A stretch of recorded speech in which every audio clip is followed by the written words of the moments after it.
So I just did this whole video and realized that after I checked the phone, the video had shut off on me. So I'm going to try to get this point really quickly and then I'm going to bed. Nicki Minaj and the Kool-Aid colored hair, why it works from her from a marketing standpoint. Back in the 90s, rap music was much more hardcore and targeted a much more niche demographic, a smaller target group of people, a select group of people. In the 2000s, rap music is pop music, honestly. So when people compare like Nicki Minaj to Lil Kim and stuff like that, it's kind of an unfair comparison because the landscape is different. It's a different landscape musically. You know, back in the day, Lil Kim was able to just come straight hardcore like for a whole album, you know, hence the name of her album, Hardcore, because of the fact that it was a very niche audience. She wasn't trying to get a pop following. You know, she wasn't trying to reach the little 13-year-old girls, although the little 13-year-old girls were reached, believe it or not.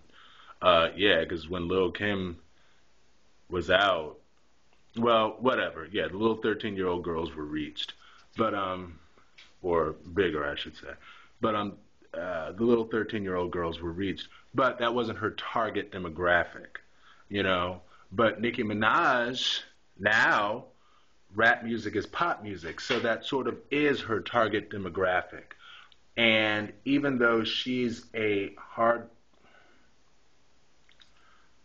if you listen to Nicki Minaj's early stuff, like before she became the famous, hugely successful Nicki Minaj, her stuff was not pop.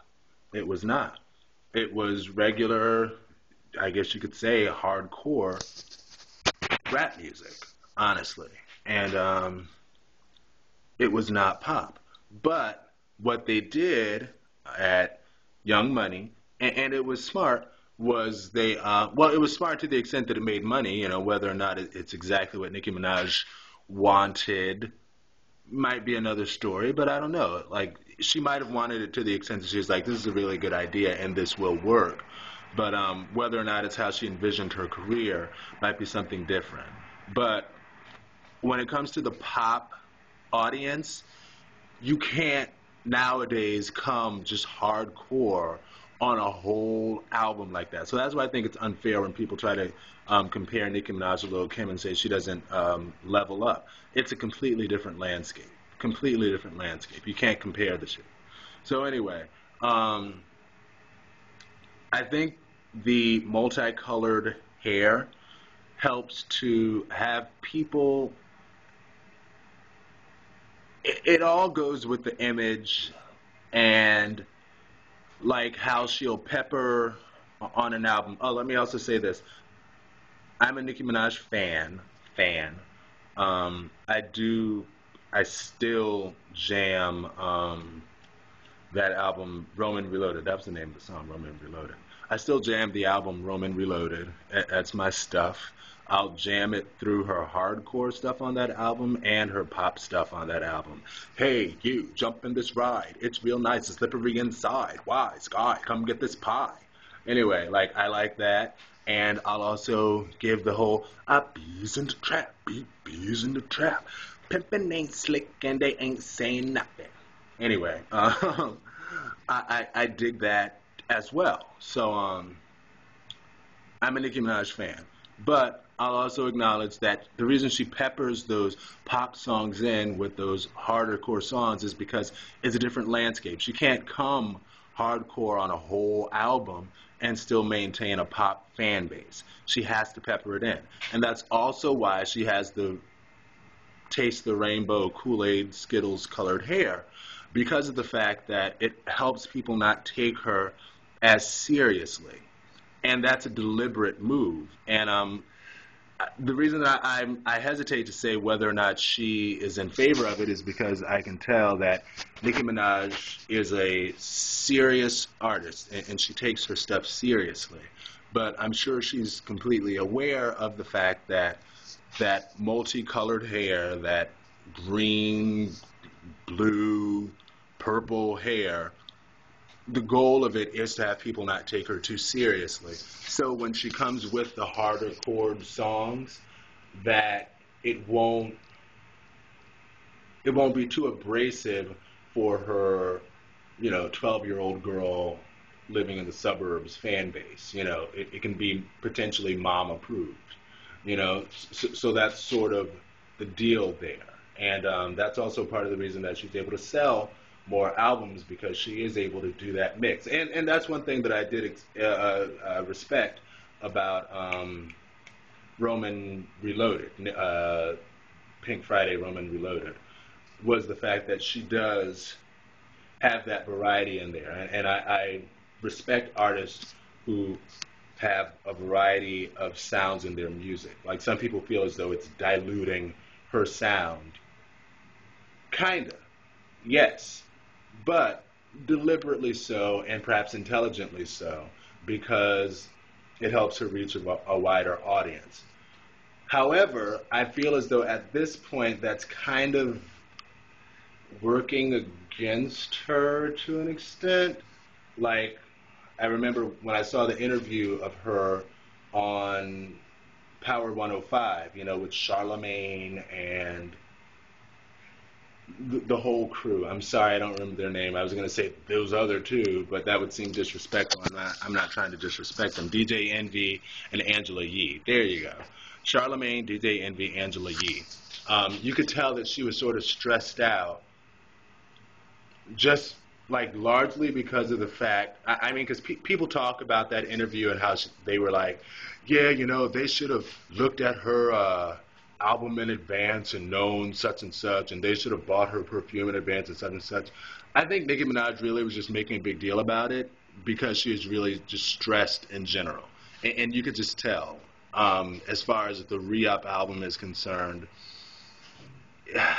she's doing another album where it's like partially new tracks, but the rest old tracks, and it's like, I mean, release a Pink Friday like deluxe edition part 2 or something. I mean, but even that would have seemed, kind of shady, considering that she released the deluxe edition at the beginning. That's why people should really kind of perhaps stagger the release of their regular album with the release of the deluxe edition, and do some marketing crap like Beyonce and Mariah Carey did, and call it the platinum edition when it goes platinum. Although the problem is nowadays people aren't really going platinum like that anyway, unfortunately. Although I think she did, so I think that would have been safe to bank on. But if you don't go platinum, you can't release the platinum edition. Release the I hope it'll eventually go platinum edition. No, but I'm pretty sure that album went platinum. But anyway. So yeah, the Kool-Aid colored hair just makes it a little bit easier for people to stomach her hardcore image, like when she comes with the harder core songs, and people don't take her as seriously, so it's easier for the pop audience to stomach. But like I said, I think it sort of works against her a little bit at this point. And as I was saying with the interview, she seemed really stressed out about the pending sales of the Re-Up, and talking about the fact that Target wasn't going to sell it because they didn't believe that they would be able to sell it. So they're like, we're not going to pay to buy the CDs from you if we can't guarantee that we're going to be able to sell it, and that's got to be tough to hear, especially considering that she was saying that Target is her biggest retailer, or at least for her previous albums, it was her biggest retailer. So the fact that they weren't even going to carry it, she was saying, was really going to work against her. So she seemed kind of stressed. And I think part of the issue is the whole trying to walk the fine line between being hardcore but being pop as well has sort of led to the hardcore side of Nicki Minaj fandom. I'm not even gonna speculate on that, but it seems like it sort of not worked in her favor as much. So I would like to suggest to Young Money, and I'm from New Orleans as well as from New York. I claim both. spent the second half of my upbringing in New Orleans. So, I'm down with the Cash Money. I remember back before they even went national. But whatever. So my suggestion to them would be try to find a different way to work on marketing with Nicki Minaj. Maybe even though the green and the purple and the silver shadowed colored hair is a good way to have people not take her too seriously or be too offended when she comes with the hardcore songs. Find a different way to promote her. Let her maybe go back to a simpler color of hair so people can take her more seriously. She also did have a knock at her fan base with that deal with Mariah Carey to an extent. So that was also an issue. But just work on a different marketing approach. Like, I love marketing. Feel free to call me. I would love to speculate more about this, but I'm trying to not make all of these videos super long now. And but feel free to call me, baby. Baby from Cash Money / Young Money, because we can talk about different marketing ideas. I have marketing ideas. But again, I'm not going to elaborate in this video. But I think that's why she has the green colored hair and all of that stuff. And it makes sense for a while, and it worked for a while. But at this point, I think that you need a new, if you're going to try to court the pop audience and the hardcore audience, you have to find a different way to do it, because it's not really working. It worked for a time, and it seemed like a genius plan, and it was. But I don't want to say it's backfiring, but it's running out. Anyway, and I don't want to say it's running out to make it seem like I'm doubting like Nicki Minaj. I'm saying that it's the end for Nicki Minaj's career. I'm not saying that, but I think it would be a good idea to come out, get a different marketing approach. Work together. Nicki Minaj is an intelligent woman. I'm sure that she has great ideas as well. But like I said, feel free to call me. Thanks. All right, and social media world, thank you. Thank you very much. Talk to y'all later. Peace. Be blessed.